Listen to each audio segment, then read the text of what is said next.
Главные события уходящей среды 19 июня в материалах наших корреспондентов. Это итоги дня. В студии Петр Васильев. Здравствуйте. Вот основные темы. Владимир Путин и Ким Чен Ын подписали договор о стратегическом партнерстве. Стороны завершили переговоры в узком и расширенном составе. Ну а накануне российский лидер с рабочим визитом посетил Якутск, в том числе и высшую школу музыки. Расскажем, как прошла поездка главы государства и какой подарок от школьников он увез с собой. Обновить общественный транспорт, ввести логистический центр и построить аквапарк. Делегация ВБРФ обсудила стратегические проекты в Якутске. Специальный способ заморозки грунтов используют в Мирном для строительства проекта «Мир глубокий». Расскажем, что даст региону новый объект. Скорость, ловкость и выносливость. Члены сборной Якутии по настольному теннису продолжают подготовку к играм «Дети Азии». Президент России Владимир Путин и лидер КНДР Ким Чен Ын подписали договор о всеобъемлющем стратегическом партнерстве. Соглашение было заключено в рамках визита российского президента в Северную Корею. По словам Путина, документ ляжет в основу отношений России и Северной Кореи на длительную перспективу. Общение лидеров двух стран в формате тет-а-тет в Пхеньяне длилось около 2 часов. Новый договор обусловлен современными геополитическими условиями в мире и в регионе и произошедшими изменениями в отношениях двух государств. При этом он не будет направлен против третьих стран, хотя и может затрагивать тематику безопасности. Россию и КНДР многие десятилетия связывает прочная дружба и тесное добрососедство. Взаимодействие между нашими странами основано на принципах равноправия, взаимного уважения, интересов друг друга. В прошлом году в результате вашего визита в Россию мы значительно продвинулись в строительстве наших межгосударственных связей сегодняшнего дня. И сегодня подготовлен новый фундаментальный документ, который ляжет в основу наших отношений на длительную перспективу. Долгожданные визиты – знаковое событие для всего региона. Владимир Путин накануне посетил Якутию. Глава государства ознакомился с успехами якутских IT-специалистов, а также уделил внимание социально-экономическому развитию республики. О самых ярких моментах визита президента в нашем следующем материале. Свою поездку в Якутск президент России Владимир Путин начал с посещения квартала труда. Главе государства показали передовые достижения Якутии в информационных технологиях. Сам квартал труда – единственный в России креативный кластер, имеющий статус территории опережающего развития. Главе государства показали все, чем славится креативный регион. Медицинские разработки, экосистему видеоигровой индустрии, проект многофункционального павильона полного цикла и ТОР «Патриотическая», востребованную боевыми соединениями в ходе СВО. Оценка достижений высокая. Через призму развития человеческого капитала мы показали, что развивать человеческий капитал без образования невозможно. И именно это Владимиру Владимировичу понравилось. Он сказал, что да, действительно надо такие проекты поддерживать. Далее в фокусе внимания качество жизни в Якутии. Президенту России представили мастер-план развития столицы республики. Одной из его важнейших задач является ликвидация аварийного жилья. В этом году в Якутске с опережением завершится действующая программа переселения. Мы представили перед президентом ход реализации мастер-плана города Якутска. Отчитались о 33 проектах, которые сегодня находятся на стадии реализации. Главой республики был поставлен вопрос по выделению финансирования на ускоренное расселение из ветхого аварийного жилого фонда на строительство Ленинского моста, а также на строительство межвузовского кампуса. Президент поддержал данные направления. Я думаю, в ближайшее время мы начнем ускоренное расселение аварийного жилья.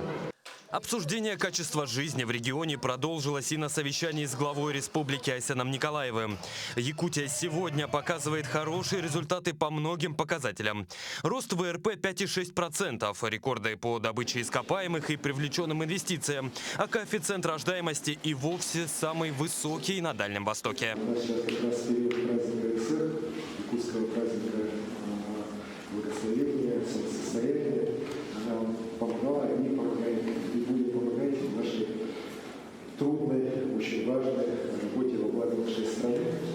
Особое внимание уделили подготовке кадров как в регионе, так и на всем Дальнем Востоке.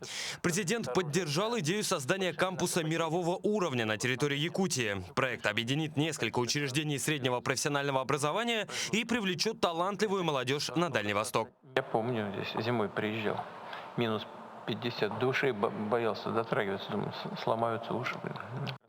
Так, шутки, президент России начал встречу с теми, кто уже сегодня создает будущее Дальнего Востока. Молодыми специалистами, участниками программ «Земский доктор», «Земский учитель» и «Муравьев-Амурский 2030». Обсудили вопросы, которые без преувеличения волнуют всех. Заработную плату, предоставление жилья и налоговые льготы. В рамках программ развития Дальнего Востока предусмотрено финансирование более 8 триллионов рублей. И более 4 триллионов уже освоено. Работа-то идет. Уделили внимание и спорту. Владимир Путин посетил Центральный городской стадион, где уже на следующей неделе стартуют летние международные игры Дети Азии. А на обратном пути остановил кортеж и пообщался с горожанами. Здравствуйте, здоровья ваше. Здравствуйте. А вы тоже на меня похожи. Не наваливаемся, ребята. Мы все друг на друга похожи. Все, пойдем в стадион смотреть.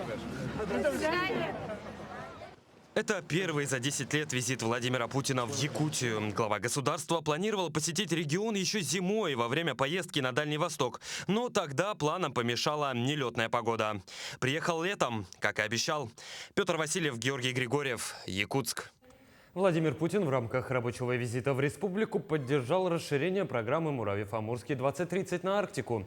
Он подчеркнул, что эта программа хорошо себя зарекомендовала и востребована. Благодаря ей молодые руководители приезжают на Дальний Восток, растет потенциал местных кадров. Мое предложение было связано, чтобы не только Дальний Восток получал такие кадры, но и арктические регионы нашей страны. Якутии в этом плане повезло, что она является не только дальневосточным регионом, но и регионом Арктики. Но сейчас перед нашей республикой стоят крупные масштабные задачи, связанные с развитием арктических районов, где будут реализовываться крупные проекты, связанные с развитием промышленности и морских портов. Якутская высшая школа музыки – один из ведущих вузов на Дальнем Востоке в сфере музыкальной культуры и искусства. Она основана в 1992 году и входит в топ-500 лучших вузов России. Во время визита президент России Владимир Путин уделил особое внимание высшей школе музыки. Почему, знает Даяна Федорова. В сентябре прошлого года состоялось совещание по развитию дальневосточных городов. На мероприятии Владимир Путин поручил до 2026 года завершить строительство комплекса зданий Высшей школы музыки в Якутске. Прошу правительство взять под контроль завершение строительства комплекса зданий Высшей школы музыки в Якутии, чтобы талантливые ребята могли учиться в современных комфортных условиях. В свою очередь, глава Якутии Айсен Николаев сообщил о готовности региона начать строительство. Так, в апреле текущего года была торжественно установлена первая свая. Здание будет трехэтажным, общей площадью в 9,5 тысяч квадратных метров. Строительство второй очереди корпуса Высшей школы музыки Якутии идет полным ходом. Здесь уже установлено порядка 80 свай. Учебный корпус на 240 учащихся и интернат на 150 мест обеспечат повышение качества обучения студентов, а также появление новых 4 направлений. Строительство нового корпуса Высшей школы музыки стало одним из ключевых вопросов во время визита президента России в Якутске. Характер, который вырабатывается на базе искусства и наших традиций, появляются и такие танкисты, те, которые служили на танке Алеши, экипаж Алеши. Но когда они появляются, это в свою очередь подпитывает и деятелей искусства. Все это взаимно связано, дает такой замечательный эффект. Ректор учебного заведения Надежда Зайкова рассказала Владимиру Путину о деятельности и представила проект строительства нового кампуса. Владимир Владимирович говорил о том, что мы первой очередью называем саму канадскую деревню. Конечно, у нас большой износ помещений и так далее. Открытие специализированного здания обеспечит нам очень хорошую звукоизоляцию. У этой школы не было специально... музыканты – это же звук. Нам нужна очень хорошая акустика, нужны очень хорошие большие помещения. Ученики школы музыки пообщались с президентом. На долгую память презентовали ему его портрет на синем фоне. На полотне студенты оставили подпись, выразив Владимиру Путину благодарность. Мы использовали акриловые краски. Леонардо нарисовал портрет карандашом. Мы его разрисовывали, смотрели, как получается. Ему очень понравилось. Он сказал, что мы не только в музыке талантливые, и в художестве тоже. Очень приятно было.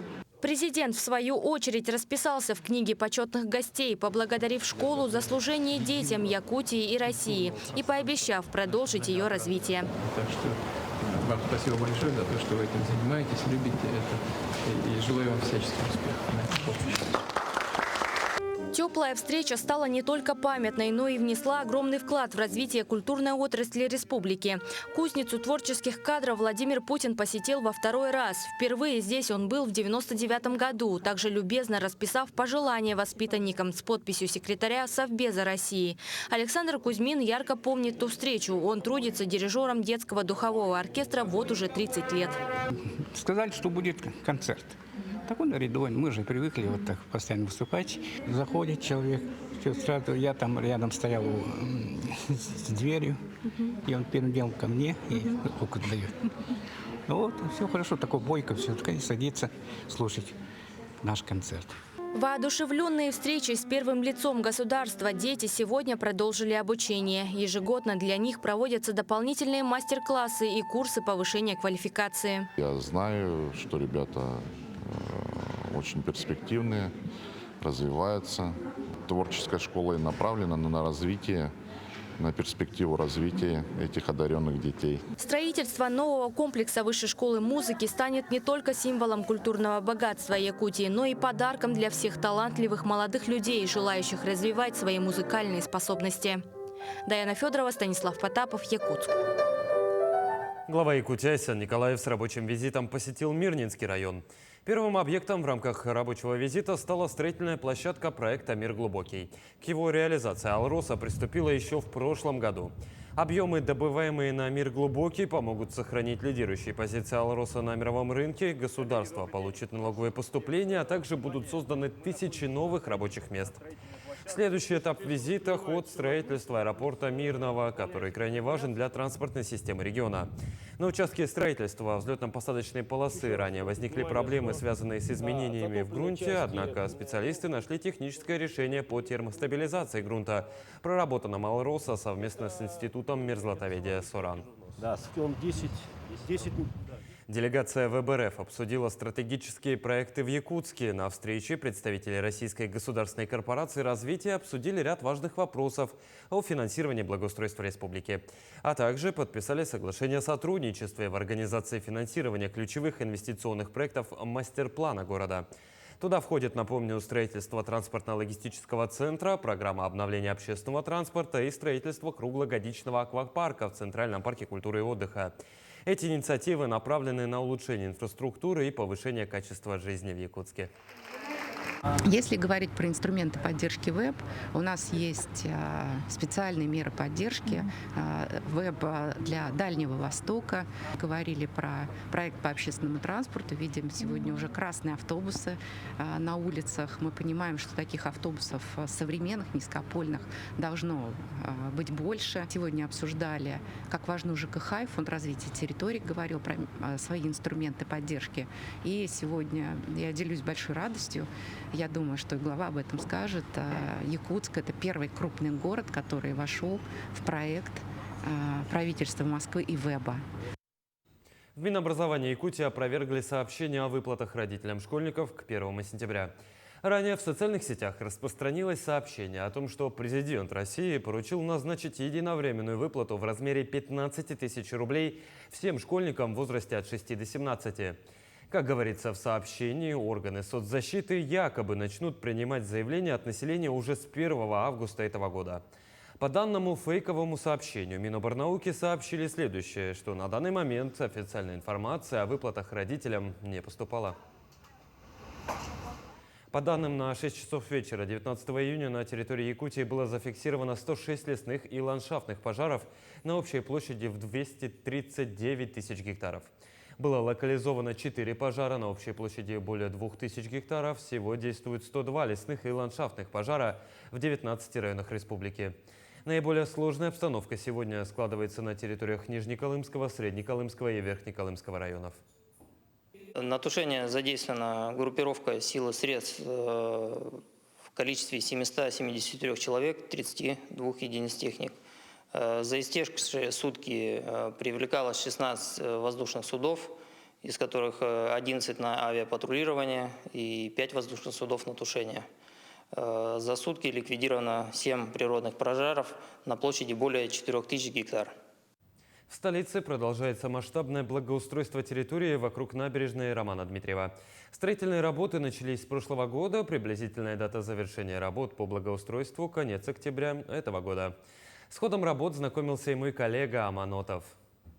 В рамках дальневосточного мастер-плана по развитию города Якутска к концу 2030 году в эксплуатацию должны ввестись 90 новых объектов. И один из таких объектов – это набережная 202 микрорайона. В Якутске продолжается реализация второго этапа ремонта набережной. Он предполагает преображение участка от улицы Хабарова до начала лодочной станции. Протяженность набережной составляет около 1 километра. Работу завершат в этом году. В целом по объекту установлены бордюрные камни, выполнено устройство основания дорожной одежды, подготовка подпорной стенки из коробчатых габионов, осуществляется монтаж ограждений перильных вдоль набережной для обеспечения безопасности в соответствии с требованиями нормативных документов. Конечно же, у нас в целом по проекту есть небольшие изменения. По ходу строительно-монтажных работ они корректируются. Так мы совместно с управлением архитектуры Республики Саха-Якутия и окружной администрации ведем пересогласование применяемых материалов и изделий.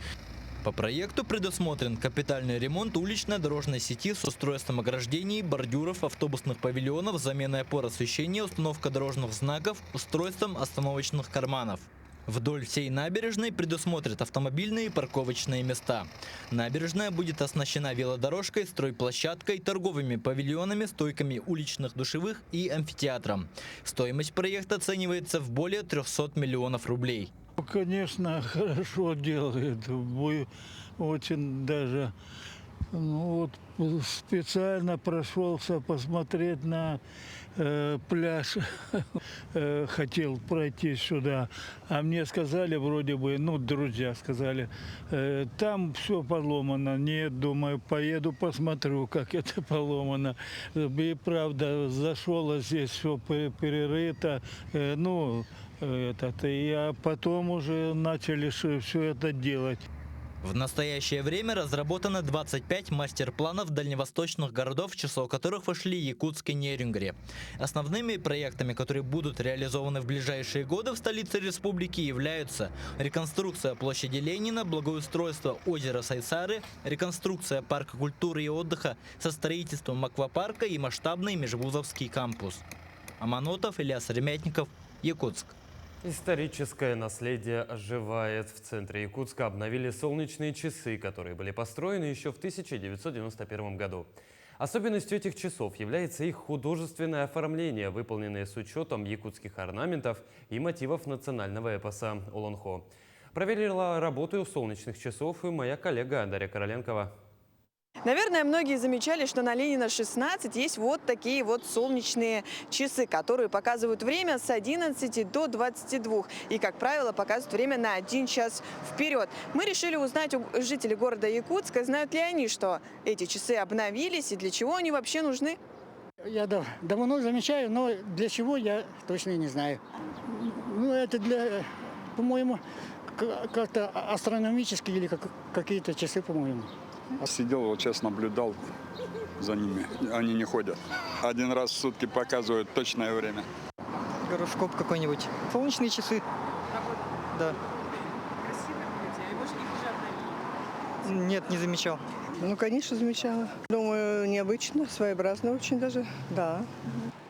Каждый крупный город России может похвастаться своими солнечными часами. И Якутск не исключение. Солнечные часы размером 140 квадратных метров украшают стену здания якутского аэрогеодезического предприятия. Они показывают солнечное время с апреля по сентябрь, представляя собой не только точный инструмент, но и настоящее произведение искусства.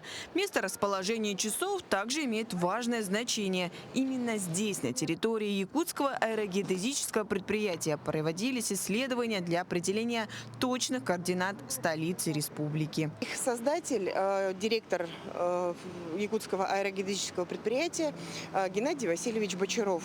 Он очень увлекался астрономией и решил сделать именно такой уникальный подарок городу. Несмотря на то, что часы расположены немножко под разным углом в отношении Солнца, они достаточно точно показывали время. Недавно завершенные работы по обновлению включали покраску указателя в контрастный черный цвет и восстановление цифр на циферблате от 11 до 22 часов. Мы посоветовали, что делать с этими часами, но часы однозначно надо его оставлять, да, поэтому приняли такое решение, что надо его восстанавливать в таком виде, который он есть. То есть ничего не поменяли, просто перекрасили. Не было вот циферок, да, вот на этих, да, вот на существующем варианте. Ну и обновили эти циферки, поставили. Памятных мест и достопримечательностей в столице республики довольно много, и ежегодно список обновляется. Эти солнечные часы являются настоящим культурным наследием, созданным в конце 80-х годов прошлого века. Дарья Короленкова, Семен Семенов, Якутск. К спортивным играм «Дети Азии» усиленно готовится команда якутян, которая представит регион в настольном теннисе. Чтобы добиться лучших результатов на предстоящих соревнованиях, они проходят ежедневные тренировки в спортивном комплексе «Дахсун». В них входит игра против оппонента для отработки реакции, выносливости и техники обращения с ракеткой, а также физические упражнения. Каждые выходные проходят турниры, где проходят проверку навыки спортсменов. За все время подготовки команда прошла несколько республиканских сборов, а также сборы в Китае и Харбине. Многие из спортсменов занимаются настольным теннисом более 5 лет и имеют большой багаж опыта в соревнованиях разного уровня. 15-16 мы участвовали в городском открытом турнире, летний сезон, и там Антонов Ярослав во второй лиге занял первое место, Попов Ярослав занял второе место. И среди девочек первой лиги Казаряна Смик заняла третье место. А Степанова Сандара заняла 4 место. Поэтому результаты неплохие. Надеемся на лучшие игры, спортивные игры «Дети Азии».